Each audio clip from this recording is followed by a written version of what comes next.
Kinshasa, Mbote Congo, Brazzaville et partout, Zinga, Bozan, Dabiso et beaucoup plus. Bande qu'on a biso ba diaspora, au Bozan, ba Mikilia, poto partout, te pesibino Mbote, na Mokola Lelo à samedi. To Fongoli magazine na biso Mokola Lelo pour le samedi que ekwe lokola kake nomination ya Boguma c'est Sika et le kala kindeni to landa commentaire oyo. Biso magazine Monda Ekolo, to betaka secteur mikolo leki, to yebisaka binoke 90% ba Boguma c'est bingi, ba sala su bisala malonga te, ba koma na bango na ba pongi, ba bosa la vision ya mboka Félix Tshilombo Tshisekedi, to pe ya Jacqueline Bilambaka na Gérard Koko Mulumba, ba lula malila ba climatiseur, ba tika ko sala ba musakili bo peto ndenge esikela ki ezala. Lelo Kinshasa poubelle koma partout, ba kinoa ba koma kolela ba koma koluka, nani akolibere bango na bombu oyo. Kasi botala lelo oyo, sango ekwe lokola kake na mato ya bato 98% ba Bogumese bakwei makale kale yani koloba ke mingi batie bango bazekaka sika parce que mibale kaka nde bazali maintenir lokola mwana mboka Pepito Kilala pena mwana mboka die merci ozalaki ya komi na ngalieba awa tokoseka ba Bogumese sika bokoti bokota idéologie ya Kili Bopeto bokota idéologie ya mwana mboka Félix Tshilombo Tshisekedi po na komaterialiser ako emone na parce que Kinshasa ezali miroir ya République démocratique du Congo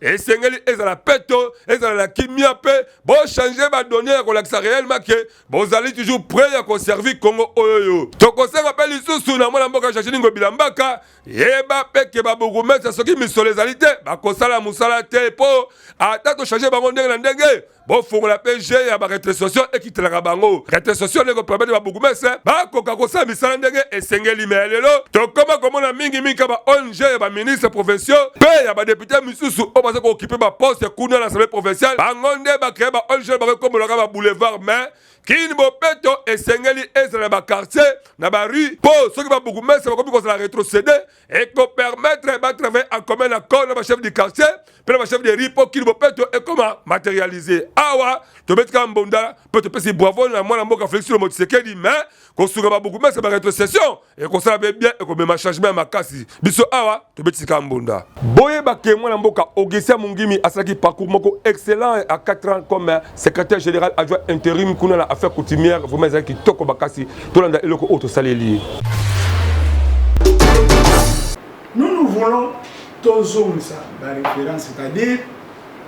tout ça la monographie la entité coutumière même ça tout ça la codification la règle na bango moko toke na famille ba ebisi biso pa na biso comment mukonzi ezalaka bo to zua moto tiango na mukana to codifier na ba famille pour na ba problème ezalaka ici to yebi ke mikolo oyo euti kolekana gouvernement a uti ko publier ba secrétaire généraux pour na kosala misala na bisika ya ndenge na ndenge na avantage ya mboka kaka ndenge ezalaka na ba secrétaire généraux oyo gouvernement a uti ko tia awa to kolobela mingi na likambo oyo etali affaire coutumier parce que kuna ezalaki na mwana mboka Augustin Mungimi o ezalaki lokola intérimaire na secrétariat général ya les affaires coutumières mwana mboka Augustin Mungimi asalaki intérim pendant 4 ans pe musala ekendaka kitoko parce que azali spécialiste ya musala na ye akumbaka musala na esprit kaka koza soldat du peuple asalaka makambo ya ndenge na ndenge oyo eyebanaka azalaki intérimaire pourquoi toko expliquer bino ke tango Augustin Mungimi akomaka directeur atindamaka directement po akende kosala intérim kuna pe na ngonga wana ya mwana mboka Joseph Kabila Kabange ba test esalamaka mpona koluka ba secrétaire généraux mais ye aparticipaka te po banomaka ye directeur akende kosala intérim kuna na affaire coutumière yango assistaka te lelo oyo ba secrétaire généraux oyo toza komona ezali ya solo bakoti c'est parce que mwana mboka Félix Tshisekedi Tshilombo a respecté kaka ba instruction ya mboka ndenge etambwisamaka mais esengeli boyeba ke Augustin Mungimi tankwei asala makambo ya kitoko ya ndenge na ndenge akutaka domaine wana ezalaka na ba trouble ya ndenge na ndenge surtout ba dédoublement ba chef coutumier pe kowelaka ba konzi na ba famille oyo muto azali na ni droit ni qualité okomona moto oyo abotami na famille ba papa mais bazali ba matrilinéaire ye awolisika koza bokonzi na moto bakasi na ye kasi mwana mboka Augustin Mungimi tango akomi na intérim wana alobaki alokola biso to mabe wana ekweya na mai. Il faut qu'on note que ye pendant 4 ans na ye boyeba ke asalaki makambo ya ndenge na ndenge ya kitoko lokola ablokaki ba arrêté fantaisiste ya ndenge na ndenge oyo ebale ko apporter ata valeur moko te la kati ya domaine ya secrétariat général aux affaires coutumières pe misa tukaka nde ezalaki prise en considération kaka na intérim na ye abongisaka likama baprime basalaire ya baoyo basalaka esika wana parce ke kutu ezalaka nango te asalaka mpe lisusu plan d'action ya kitoko oyo ezalaki priorité pour la affaire coutumière. Et c'est que les balsuke, bandaki déjà projet de codification, il y a des règles de succession au pouvoir coutumier, puis la authentification, arbre généalogique parce que arbre généalogique il y a un impact sur l'idéologie. Vous croyez que mutu one et c'est à pouvoir ce qui moro mususu asi akufi donc c'est référent toujours à arbre généalogique. Oyo ba famille mingi kutu ba boss ka ngo pour le luka ko kera ba doublement ba chef coutumier. Na mi kolokaka oya 4 asalaki wana boye bake bakangaka mpe bato ya ebele ya ndenge na ndenge ya lokuta oyo babale koluka kokoma bokonzi parce que bazalaki na bani droit ni qualité mwana mboka Augustin Mungimi étant professionnel mpe spécialiste en matière wana atambolaka na bainvestigation mpe olakoyeba ke mutu oyo asengeli te azala pouvoir coutumier na nyonso oyo asalaki boyeba ke livre ya kitoko ezali kobima bientôt là parce que bakomi déjà presque à la fin livre wana et pour permettre Congo abala ko se référer comment est-ce que otambwisama na makambo o etali ba problème ya coutume po tozalaka mingi na ba oralité mais ye amemi codification et ko permettre la kata livre wana soki famille cheval bazala problème bako se référer mbala moko kuna bakoyeba kelengonga oyo eutaka boye ezokende boye esengeli intende aza pouvoir ezalaka boye bona mboka Augustin Mungimi osalaka musala na kitoko Congo eza toujours na besoin na yo pamba te ozala bo moi esengeli toujours kobimisama ele po Congo ekende liboso tokosenga nini na secrétaire général oyo siko akona affaire coutumier azala pembeni ya mwana mboka Augustin Mungimi parce que azali source ya ba inspiration ya maele ya ndenge na ndenge pole ko kamba toujours domaine oyo ekende liboso pe na ministre oyo azali ya intérieur sangana na mwana mboka Augustin Mungimi po ba pio ya bosto pende bona Congo e cause problème c'est ko protéger bango po bazali ba monument vivant biso awa to betele bravo pe monda e betami concluons la codification des règles coutumières de succession au pouvoir et d'établissement d'arbres généalogiques ainsi fait à Niaroube au jour, mois et an que décis. Partie signataire. Ouais, je me nomme Augustin Mungimi. Je suis secrétaire général aux affaires coutumières. Ah oui, contexte de l'Ituri, mais en général pour l'ensemble de la RDC,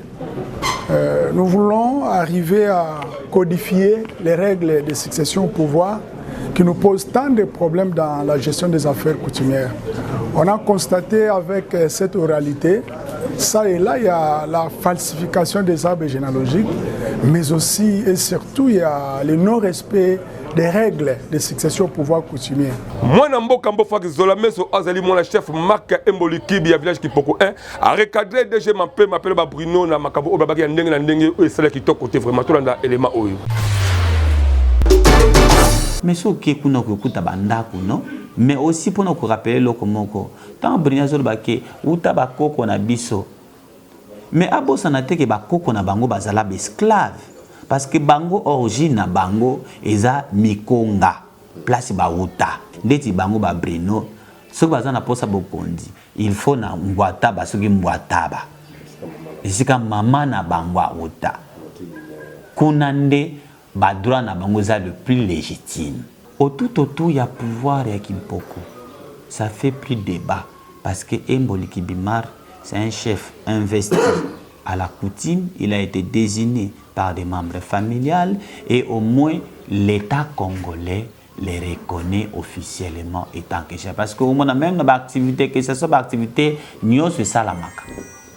On reçoit celui qu'on invite. Mais M. Mampé, mais aujourd'hui, d'ailleurs c'est un récalcitrant parce que la justice est à colocailler. Il est condamné en 5 ans de prison et que justice est au Chama Boko surye et à qui les lots même y est. Pourquoi il passe plus à la télé à loba? Pour nina mona, est-ce que monsieur Mampé ma ko fanda koto bat baza e belé ba fanda loba? Non, a fanda ki a fanda même nengi to mona chef marque ki a fanda non. Ozomona, monsieur Mampé me a yebi, même bango monsieur Bruno, ba yebi que ce sont les escrocs au bazo salaka qui mo yibi au bazo les canaux télé peut-être pour na ko tromper vigilance ya population ou opinion, mais consciemment ba yebi que baza na pouvoir te au bazo sala ezaki mo yibi botala monsieur Bruno Mbamundele na bandi ko tangela no bakombo na bango DG Mampeme Mando parce que ndeko na bango mampu ya uti ko kufa Mando o Thérèse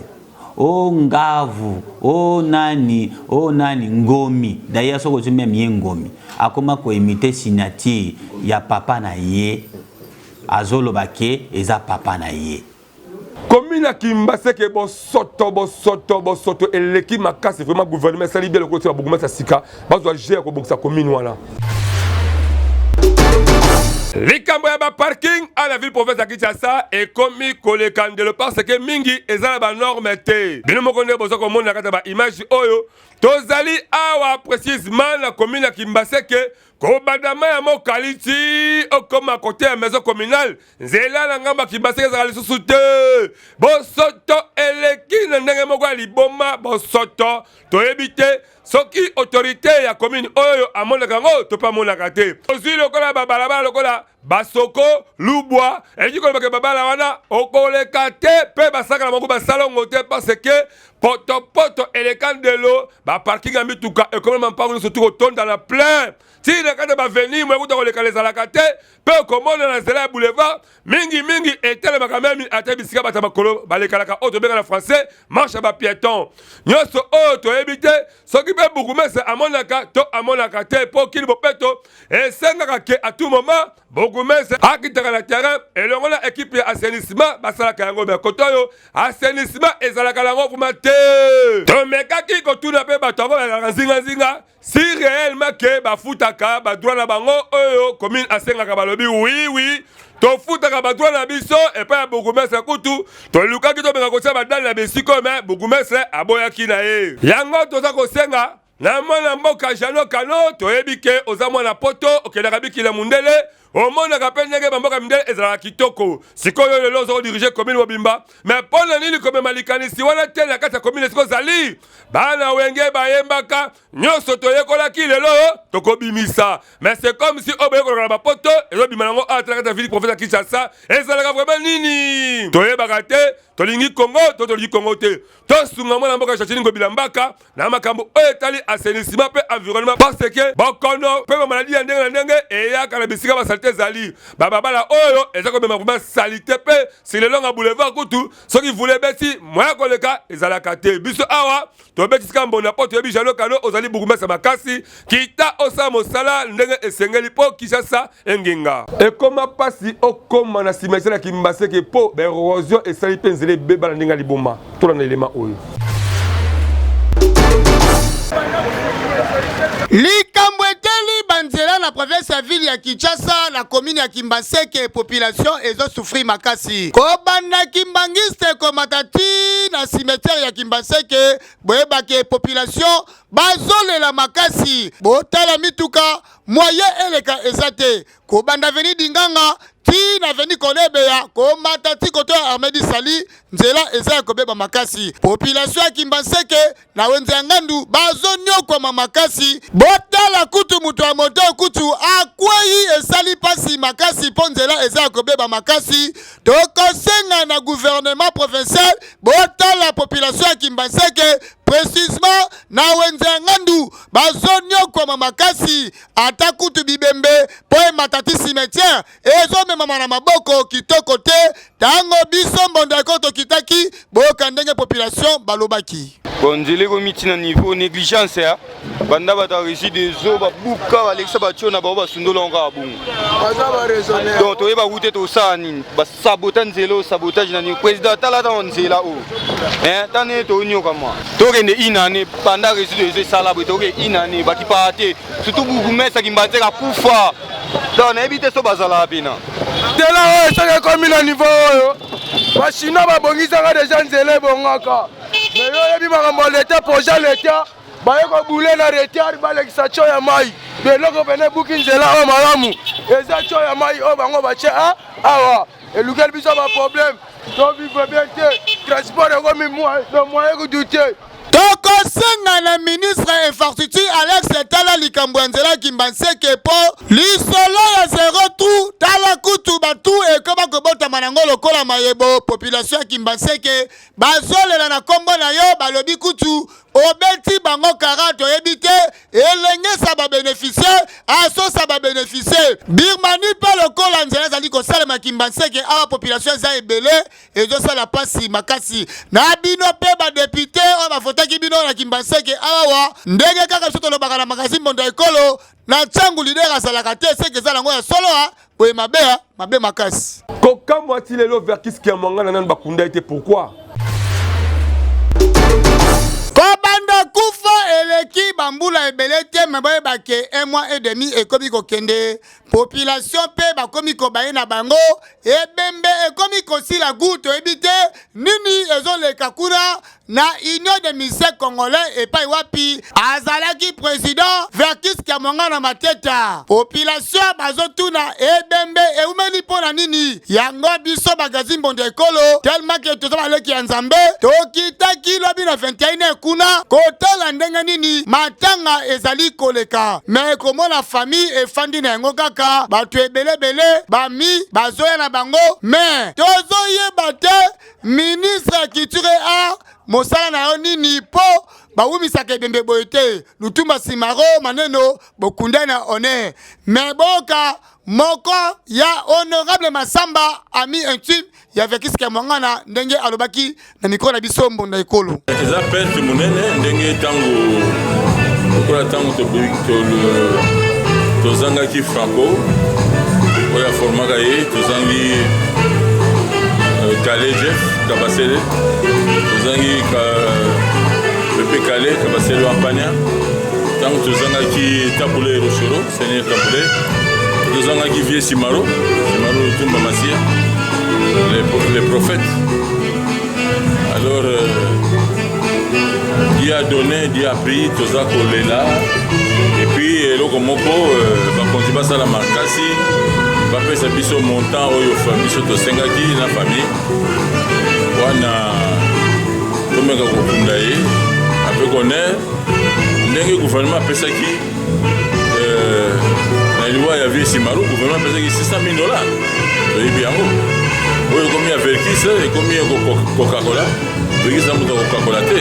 toyebi te population pe ezotuna bakolela ye wapi matanga ngo pe ezosalemba wapi pona biso Mondo Ekolo boyebake matanga ezali na veni bongandanga na kwen ya aveni Kasavubu me pona koyeba ndenge nini bakokundela Verkis Kiamwanga na pe sika bakolela ye toyebi te biso magazine Mondo Ekolo tobetisi kaka mbonda po suite eza kaka ara na magazine Mondo Ekolo yango nde ezali magazine na bino epesaka bino d'information kitoko toyebi te na mboka oyo soki batamitema mawa bazaka to bazaka susute parce que mami aza toujours continuer kolela bosunga vraiment omesana kobebisa mbongo na kokaba mingi na baba to pe moto ya motema malamu oyo amesana kopesa mbongo na badime na baeglise to pe mpona kosunga kosalisa bato na bahôpitaux partout tala elanga malamu ya kolona oyo nzambe azokokanisa mpona kopesa yo ya mingi koleka yango oyo mama mami oyo bozali komona azali mama azali ko vivre na vie moko ya difficulté impossible na niveau moko okoloba te kaka ndenge boza komona abelisa mwana na méningite depuis abotama ye moko pe azali lisusu diabétique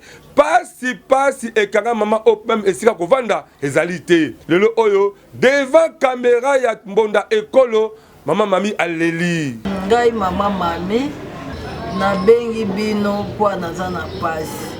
naza na mwana oyo abotama na méningite aza mwana ndeko na nga depuis 2006 bakufaka na bamobundu ezala na este wana na mama na ye nga nde natikala kobokola mwano ntango nazalaka makasi nazoluka na bandeki kobokola mwano nazomema ye na kine nde akomaki kovanda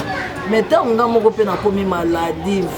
makoki eza lisusu te komema ye na kine nga mpe libumu ekoma bambeli baopération nakoma mpe diabétique bakisi yango nazwaka naza esu na makasi te yango nazosenga lisungi na bino bakonza mboka bosunga ngai vraimen nazonga na mwana na kine nasengi badepute bato ya ONG nasengi basango bapaster ya mawa bato nyonso ya mitema malamu oyo ya mawa bakonzi botika nga te bosalisa nga nazonga na mwana na kine bana boye mpe bazalaka na forme na bango soki namemie na kine azwi forme nga mpe napema asala makambo nyonso na bilamba kosumba bilamba kosuba nga mpe bapekisanga basolo wana mpo naza diabétique me shwa eza te naza na moto aosunga ngai te awa naa na famille te esika mpe tovandi atofutelaka nde awa lokola mpe bamonanga nakoma na pasi place ya kokende eza te nde bapesinga mwa geto oyo tovandaka na mwana oyo nazosufrir nasengi na bino mpe ya bato ya mawa mitema malamu bakonzi boyokanga mawa bosunganga nzambe epa kopambola bino tosengaka lisungi mpona mama oyo na mwana oyo tala position bavandeli wana namoni image ozwi mpe mwana yango akoka koloba te babandaki kovanda awa deya balongwa me batuka ya lupango ya mawa bapesi bango esika mama Denise place ozali mawa yokela bango mawa papa Félix tosengi lisungi na yo mpona mwana oyo botika ete bakonzi bata ONG papa Félix bosunga mama oyo mama Denise botika mama oyo te mama Olive azonyokama makasi bosunga ye papa Jekoko bosunga ye basala nzambe bapaster botika ete badepute bosunga ye